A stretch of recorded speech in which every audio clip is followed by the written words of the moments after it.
ഈശോ മിശിഹായ്ക്ക് സ്തുതിയായിരിക്കട്ടെ. ആദ്യ കുർബാന സ്വീകരണത്തിലൂടെ ജീവിതത്തിൽ ആദ്യമായി ഈശോയെ സ്വീകരിക്കാൻ ഒരുങ്ങുന്ന എല്ലാ കുഞ്ഞു കൂട്ടുകാർക്കും ഇന്നത്തെ ക്ലാസ്സിലേക്ക് ഹൃദ്യമായ സ്വാഗതം. ഇന്ന് നമുക്ക് വിശുദ്ധ കുർബാനയെക്കുറിച്ച് ചർച്ച ചെയ്യാം. വിശുദ്ധ കുർബാന. വിശുദ്ധ കുർബാനയെക്കുറിച്ചുള്ള സുവിശേഷ ദർശനം വ്യക്തമായി അവതരിപ്പിക്കുന്നത് വിശുദ്ധ യോഹന്നാന്റെ സുവിശേഷം 6-ാം അധ്യായം 35 മുതൽ 59 വരെയുള്ള വാക്യങ്ങളിലാണ്. ഇവിടെ ജീവന്റെ അപ്പത്തെക്കുറിച്ചുള്ള ദീർഘമായ പ്രഭാഷണത്തിൽ 35 മുതൽ 50 വരെയുള്ള വാക്യങ്ങളിൽ കുർബാനയിലെ വചന ശുശ്രൂഷയെയും 51 മുതൽ 59 വരെയുള്ള വാക്യങ്ങളിൽ കുർബാനയിലെ കൂദാശ ശുശ്രൂഷയെയും സൂചിപ്പിക്കുന്നു. ഇത് രണ്ടും കൂടി ചേർന്നാണ് വിശുദ്ധ കുർബാന വിശ്വാസികൾക്ക് ജീവന്റെ അപ്പമായി തീരുന്നത്. ജീവന്റെ അപ്പം അരൂപിയിൽ വളരാനുള്ള പോഷണമാണ്. യേശു അപ്പം തൻ്റെ ശരീരമായും വീഞ്ഞ് തൻ്റെ രക്തമായി മാറ്റി ശിഷ്യർക്ക് ഭക്ഷണമായും പാനീയമായും നൽകി. അതുകൊണ്ടാണ് വിശുദ്ധ കുർബാന ബലിയും വിരുന്നുമാകുന്നത്. സ്നേഹമുള്ള കുഞ്ഞുങ്ങളെ, യോഹന്നാന്റെ സുവിശേഷത്തിൽ നമുക്ക് ഇങ്ങനെ കാണാം: കർത്താവെ, ഈ അപ്പം ഞങ്ങൾക്ക് എപ്പോഴും നൽകണമേ എന്ന് അവർ യേശുവിനോട് അപേക്ഷിച്ചു. അപ്പോൾ യേശു അവരോട് പറഞ്ഞു, ഞാനാണ് ജീവന്റെ അപ്പം. എൻ്റെ അടുത്ത് വരുന്നവന് ഒരിക്കലും വിശക്കുകയില്ല, എന്നിൽ വിശ്വസിക്കുന്നവന് ദാഹിക്കുകയുമില്ല. അപ്പോൾ കുഞ്ഞുമക്കളായ നിങ്ങൾ നിങ്ങളുടെ ജീവിതത്തിൽ ആദ്യമായി വിശുദ്ധ കുർബാനയിലൂടെ ഈശോയെ സ്വീകരിക്കുമ്പോൾ ഇങ്ങനെ ഒരു പ്രാർത്ഥന നിങ്ങളുടെ മനസ്സിലുണ്ടാകണം: എൻ്റെ കർത്താവെ, അങ്ങയെ ഞങ്ങളുടെ അനുദിന ജീവിതത്തിൽ വിശുദ്ധ കുർബാനയിലൂടെ ഈശോയെ സ്വീകരിക്കാനുള്ള ഭാഗ്യം ഞങ്ങൾക്ക് നൽകണമേ എന്ന്. കാരണം യേശു പറയുന്നുണ്ട്, സ്വർഗത്തിൽ നിന്ന് ഇറങ്ങി വന്ന അപ്പം ഞാനാണ് എന്ന്. അതുകൊണ്ട് തന്നെ പ്രിയ കുഞ്ഞുങ്ങളെ, വിശുദ്ധ കുർബാന സ്വീകരണത്തിന് എത്രയധികം പ്രാധാന്യമുണ്ട് എന്ന് മനസ്സിലാക്കി ഏറ്റവും അധികം ഭക്തിയോടെ വേണം വിശുദ്ധ കുർബാന സ്വീകരണത്തെ സമീപിക്കുവാനും സ്വീകരിക്കുവാനും. എന്താണ് വിശുദ്ധ കുർബാന? തൻ്റെ രണ്ടാമത്തെ വരവ് വരെ തുടരുന്നതിന് വേണ്ടി യേശുക്രിസ്തു സ്ഥാപിച്ച അവിടുത്തെ ശരീരത്തിൻ്റെയും രക്തത്തിൻ്റെയും ബലിയർപ്പണമാണ് വിശുദ്ധ കുർബാന.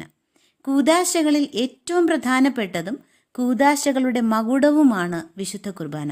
അതുപോലെ ക്രൈസ്തവ ജീവിതത്തിൻ്റെ മുഴുവൻ കേന്ദ്ര ബിന്ദുവാണ് വിശുദ്ധ കുർബാന.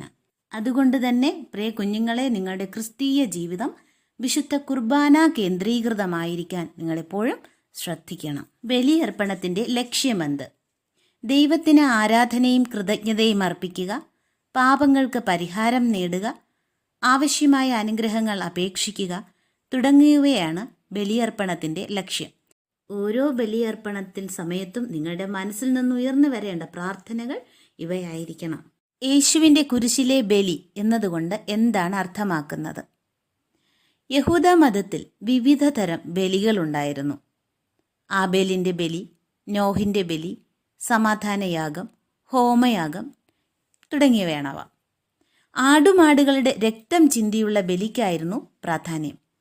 ബലിയുടെ പ്രധാന ഭാഗമായ രക്തം ചിന്തൽ വഴി ജീവൻ തന്നെയാണ് സമർപ്പിക്കുന്നത് എന്ന് യഹൂദർ കരുതി. രക്തം ചിന്തൽ ദൈവവുമായുള്ള വ്യക്തിബന്ധത്തിൻ്റെ അംഗീകാരവും പാപമോചനത്തിന് അനിവാര്യവുമായിരുന്നു.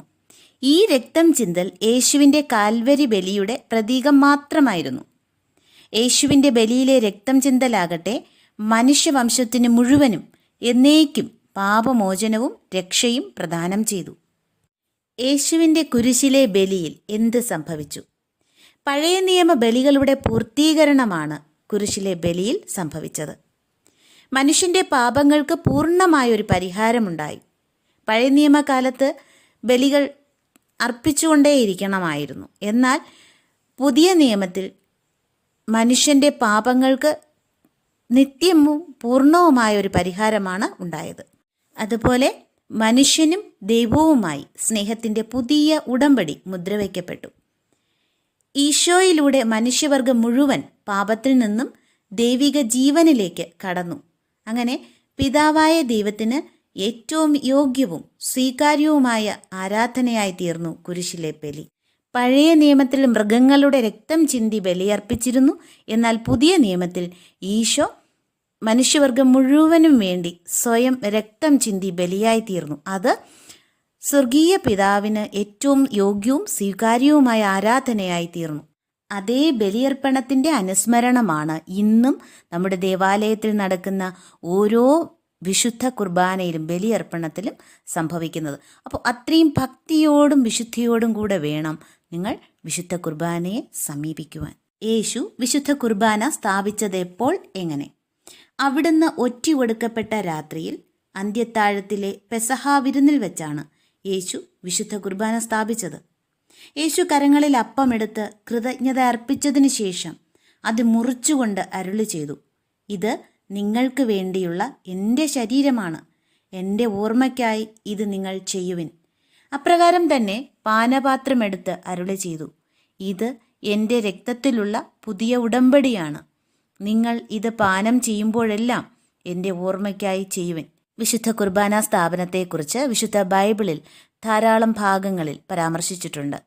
വിശുദ്ധ മത്തായി എഴുതിയ സുവിശേഷം 26-ാം അധ്യായം 26 മുതൽ 30 വരെയുള്ള വാക്യങ്ങളിലും, അതുപോലെ വിശുദ്ധ മാർക്കോസ് എഴുതിയ സുവിശേഷം 14-ാം അധ്യായം 22 മുതൽ 26 വരെ, വിശുദ്ധ ലൂക്ക എഴുതിയ സുവിശേഷം 22-ാം അധ്യായം 15 മുതൽ 20 വരെ, വിശുദ്ധ പൗലോസ് ശ്ലീഹ കൊരിന്തോസുകാർക്ക് എഴുതിയ 1-ാം ലേഖനം 11-ാം അധ്യായം 23 മുതൽ 25 വരെയുള്ള വാക്യങ്ങൾ. സ്നേഹമുള്ള കുഞ്ഞുങ്ങളെ, ഈ ബൈബിൾ ഭാഗമൊക്കെ നിങ്ങൾ നന്നായി വായിച്ച് മനസ്സിലാക്കണം. കാൽവരിയിലെ ബലിയും അൾത്താരയിൽ നാം അർപ്പിക്കുന്ന ബലിയും തമ്മിലുള്ള വ്യത്യാസമെന്ത്? പ്രിയ കുഞ്ഞുങ്ങളെ, ഈ ഒരു ചോദ്യം വളരെ പ്രധാനപ്പെട്ടതാണ്. ഇതിൻ്റെ ഉത്തരം ശരിയായി മനസ്സിലാക്കിയെങ്കിൽ മാത്രമേ വിശുദ്ധിയോടും ഏറ്റവും ഭക്തിയോടും കൂടെ നമ്മുടെ ഓരോ ബലിയർപ്പണത്തിലും നമുക്ക് പങ്കുചേരാൻ സാധിക്കുകയുള്ളൂ. കാൽവരിയിലെ ബലിയിലും അൾത്താരയിലെ ബലിയിലും ബലി അർപ്പകനും ബലി വസ്തുവും ക്രിസ്തു തന്നെയാണ്. അപ്പോൾ കാൽവരിയിൽ ബലി അർപ്പിച്ചതും ബലി വസ്തുവായി തീർന്നതും ക്രിസ്തു തന്നെയാണ്. അതുപോലെ തന്നെ അൾത്താരയിൽ നടക്കുന്ന ഓരോ ബലിയിലും ബലി അർപ്പിക്കുന്നതും ബലി വസ്തുവാകുന്നതും ക്രിസ്തു തന്നെയാണ് എന്ന ഉത്തമ ബോധ്യം നിങ്ങൾക്കുണ്ടായിരിക്കണം. അതുപോലെ കാൽവരി ബലി രക്തം ചിന്തിയുള്ളതായിരുന്നു, എന്നാൽ അൾത്താരയിലെ ബലി രക്തരഹിതമാണ്, രക്തം ചിന്തിയുള്ളതല്ല. സാരാംശത്തിലും സത്തയിലും രണ്ടും ഒന്ന് തന്നെയാണ്.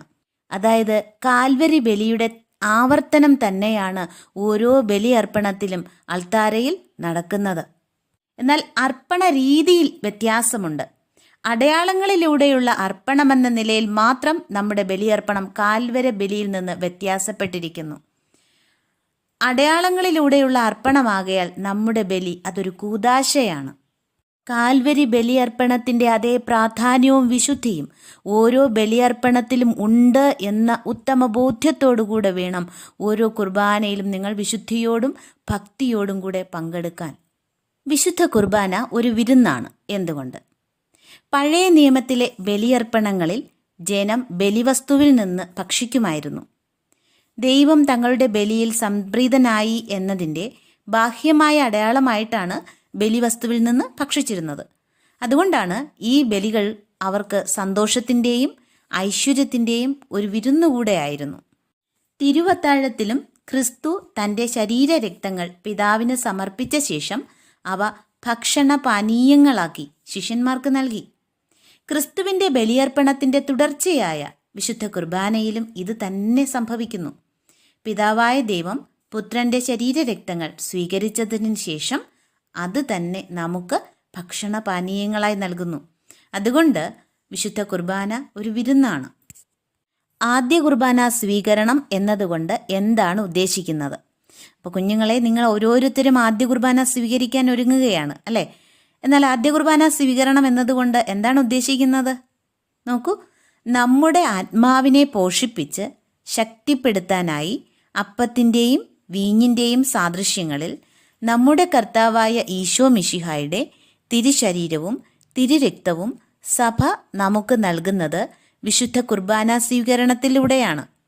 ആദ്യ കുർബാന സ്വീകരണത്തിൻ്റെ സമയം ഒരു മനുഷ്യ വ്യക്തിയുടെ ജീവിതത്തിലെ ആത്മീയ ആനന്ദത്തിൻ്റെയും ഒപ്പം ബാഹ്യമായ സന്തോഷത്തിൻ്റെയും സമയമാണ്. കുർബാന എന്ന കൂദാശയിൽ തന്നെ സ്വീകരിക്കുവാൻ കർത്താവ് നമ്മെ ക്ഷണിക്കുന്നു. നിങ്ങൾ മനുഷ്യപുത്രൻ്റെ ശരീരം ഭക്ഷിക്കുകയും അവൻ്റെ രക്തം പാനം ചെയ്യുകയും ചെയ്യുന്നില്ല എങ്കിൽ നിങ്ങൾക്ക് ജീവൻ ഉണ്ടായിരിക്കുകയില്ല. വിശുദ്ധ യോഹന്നാൻ എഴുതിയ സുവിശേഷം 6-ാം അധ്യായം 53-ാം തിരുവചനത്തിൽ ഇത് വ്യക്തമായി പറയുന്നുണ്ട്.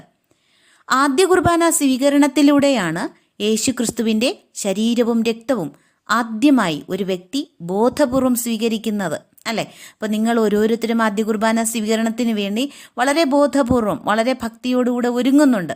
അത് തന്നെയാണ് ഇവിടെ പറയുന്നത്. ഇതുവഴി ക്രിസ്തുവുമായി ആഴമായ ഐക്യവും വേർപിരിയാനാകാത്ത സൗഹൃദവും സാധ്യമാകുന്നു. അപ്പോൾ ഈ ആദ്യ കുർബാന സ്വീകരണത്തിന് നിങ്ങൾ ഒരുങ്ങുമ്പോൾ, ആദ്യ കുർബാന സ്വീകരിക്കുന്നതിലൂടെ ക്രിസ്തുവുമായി ആഴമായ ഐക്യവും ബന്ധവും വേർപിരിയാനാകാത്ത സൗഹൃദവും നിങ്ങൾക്കുണ്ടാകണം. അലക്സാണ്ട്രിയയിലെ വിശുദ്ധ അംബ്രോസ് പറയുന്നു, 2 മെഴുകു കഷ്ണം ഉരുകി ഒന്നാകുന്നത് പോലെ വിശുദ്ധ കുർബാന സ്വീകരിക്കുമ്പോൾ ക്രിസ്തു എന്നിലും ഞാൻ ക്രിസ്തുവിലും വസിക്കുന്നു. എത്ര മനോഹരമായിട്ടാണ് വിശുദ്ധ അംബ്രോസ് വിശുദ്ധ കുർബാന സ്വീകരണത്തെക്കുറിച്ച് പറഞ്ഞിരിക്കുന്നത് നോക്കൂ. 2 മെഴുകു കഷ്ണം ഉരുകി ഒന്നാകുന്നത് പോലെ വിശുദ്ധ കുർബാന സ്വീകരിക്കുമ്പോൾ ക്രിസ്തു എന്നിലും ഞാൻ ക്രിസ്തുവിലും വസിക്കുന്നു. ഇതേ അനുഭവം നിങ്ങൾക്കും വിശുദ്ധ കുർബാന സ്വീകരണത്തിലൂടെ ഉണ്ടാകണം. അനുദിനം ഞാൻ കഴിക്കുന്ന ഭക്ഷണം എൻ്റെ ശരീരത്തിൽ ലയിച്ചു ചേരുന്നത് പോലെ ക്രിസ്തു എന്നിൽ ലയിക്കുന്നു എന്ന് വിശുദ്ധ അംബ്രോസ് പറയുന്നുണ്ട്. അപ്പോൾ വിശുദ്ധ കുർബാന സ്വീകരണത്തിലൂടെ ക്രിസ്തു നമ്മിൽ ലയിച്ചു ചേരുമ്പോൾ നമ്മിലുണ്ടാകുന്ന മാറ്റം എന്താണ്? നമ്മൾ അത് പ്രകടമായി കാണണം, അല്ലേ? എങ്ങനെയാണ് അത് കാണാൻ സാധിക്കുക? നമ്മുടെ വാക്ക്, ചിന്ത, പ്രവൃത്തി ഇതൊക്കെ ക്രിസ്തുവിന് അനുയോജ്യമായ വിധത്തിൽ നന്മയിലും സ്നേഹത്തിലും വിശുദ്ധിയിലുമുള്ളതാകണം. വിശുദ്ധ കുർബാന സ്വീകരണത്തിന് വേണ്ട യോഗ്യത എന്താണ്? വിശുദ്ധ കുർബാന സ്വീകരിക്കുന്ന ഒരു വ്യക്തി മാമോദീസായിലൂടെ കത്തോലിക്ക സഭയുടെ വിശ്വാസത്തിൽ പൂർണ്ണമായി ഉൾച്ചേർന്നിരിക്കണം. അതുപോലെ അനുരഞ്ജന കൂദാശ വഴി വരപ്രസാദ അവസ്ഥയിലായിരിക്കണം. സഭയുടെ നിർദ്ദേശമനുസരിച്ച് വിശുദ്ധ കുർബാന സ്വീകരണത്തിന് മുൻപ് 1 മണിക്കൂർ ഉപവസിക്കണം. വിശുദ്ധ കുർബാനയിൽ ആദ്യാവസാനം പങ്കുകൊള്ളണം. ഇത്രയും കാര്യങ്ങളാണ് വിശുദ്ധ കുർബാന സ്വീകരണത്തിന് വേണ്ട യോഗ്യതയായി വരുന്നത്. വിശുദ്ധ കുർബാനയുടെ ഫലങ്ങൾ. വിശുദ്ധ കുർബാനയിലൂടെ കർത്താവിൻ്റെ തിരുശരീരവും തിരുരക്തവും സ്വീകരിക്കുന്നവർക്ക് നിത്യജീവനും ശരീരത്തിൻ്റെ ഉയർപ്പും യേശു വാഗ്ദാനം ചെയ്തിരിക്കുന്നു. യേശുവും വിശുദ്ധ കുർബാന സ്വീകരിക്കുന്ന വ്യക്തിയും പരസ്പരം സഹവാസത്തിലാകുന്നു. സ്വർഗീയ സഭയോട് നമ്മെ ഐക്യപ്പെടുത്തുന്നു. മാമോദീസയിലും മൂറോൻ അഭിഷേകത്തിലും ലഭിച്ച ദൈവിക ജീവനെ സംരക്ഷിക്കുകയും വർദ്ധിപ്പിക്കുകയും നവീകരിക്കുകയും ചെയ്യുന്നു. പരസ്നേഹ ചൈതന്യത്തെ ശക്തിപ്പെടുത്തുന്നു. പുണ്യങ്ങളിൽ വളരുന്നു. ദരിദ്രരോട് കടപ്പാടുള്ളവരാകുന്നു. മാരക പാപങ്ങളിൽ നിന്ന് സംരക്ഷിക്കുന്നു. പാപത്തിൽ നിന്ന് നമ്മെ അകറ്റുന്നു. മിശിഹായുടെ മൗതിക ശരീരമായ സഭയെ പടുത്തുയർത്താൻ ശക്തി തരുന്നു. ഇവയൊക്കെയാണ് വിശുദ്ധ കുർബാനയുടെ ഫലങ്ങൾ. വിശുദ്ധ കുർബാന സ്വീകരണത്തിന് ശേഷമുള്ള പ്രാർത്ഥന. അപ്പോൾ വിശുദ്ധ കുർബാന സ്വീകരിച്ചതിന് ശേഷം നിങ്ങൾ ഹൃദയപൂർവ്വം ഇങ്ങനെ പ്രാർത്ഥിക്കണം: പാപിയായ എൻ്റെ ഹൃദയത്തിലേക്ക് എഴുന്നള്ളി വന്ന യേശുവേ, ഞാൻ അങ്ങയെ സ്നേഹിക്കുന്നു, ആരാധിക്കുന്നു, എന്നെ പൂർണ്ണമായും അങ്ങേക്ക് സമർപ്പിക്കുന്നു എന്നിങ്ങനെ ഹൃദയപൂർവമായും ആത്മാർത്ഥമായും ദൈവത്തോട് സംസാരിക്കണം. കുർബാന സ്വീകരണത്തിന് ശേഷമുള്ള വിശ്വാസ പ്രകരണം. എൻ്റെ പ്രിയ യേശു തമ്പുരാനെ, നീ എൻ്റെ ഹൃദയത്തിൽ എഴുന്നള്ളി വന്നുവല്ലോ. നീ എത്ര നല്ലവനാകുന്നു. നിന്നെ എൻ്റെ കണ്ണുകൾ കൊണ്ട് കാണുവാൻ പാടില്ല, എങ്കിലും ഇപ്പോൾ സത്യമായും നീ എന്നിൽ എഴുന്നള്ളിയിരിക്കുന്നുവെന്ന് ഞാൻ ദൃഢമായി വിശ്വസിക്കുന്നു. എന്നെ അനുഗ്രഹിക്കണമേ. ആരാധനാ പ്രകരണം. എൻ്റെ കർത്താവും എൻ്റെ ദൈവവുമേ, നിന്നെ ഞാൻ കുമ്പിടുന്നു. എൻ്റെ രക്ഷിതാവേ, അയോഗ്യനായ എൻ്റെ ആത്മാവിൽ എഴുന്നള്ളി വരുവാൻ ഇഷ്ടപ്പെട്ടതിനാൽ ഞാൻ അങ്ങയെ ആരാധിക്കുന്നു, മഹത്വപ്പെടുത്തുന്നു. സ്തോത്രപ്രകരണം. നല്ല യേശു തമ്പുരാനെ, പൂർണ്ണ ഹൃദയത്തോടെ ഞാൻ അങ്ങേക്ക് സ്തോത്രം ചെയ്യുന്നു. അങ്ങ് എന്നോട് എത്ര കരുണയുള്ളവൻ, എത്ര സ്നേഹമുള്ളവൻ. വിശുദ്ധ കുർബാനയിൽ എഴുന്നള്ളിയിരിക്കുന്ന യേശു തമ്പുരാനെ, അങ്ങ് ഏറ്റവും വാഴ്ത്തപ്പെട്ടവനാകുന്നു. എന്നെയും എല്ലാ പാപികളെയും സ്നേഹിക്കുന്ന നിന്റെ തിരുഹൃദയം ഏറ്റവും വാഴ്ത്തപ്പെട്ടതാകുന്നു.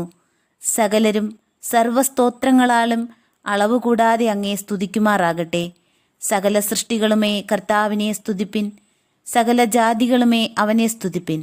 സകല മോക്ഷവാസികളുമേ അവനെ സ്തുതിപ്പിൻ. എന്നേക്കും തന്നെ പുകഴ്ത്തുവിൻ. എന്തെന്നാൽ തൻ്റെ കൃപ വലുതാകുന്നു.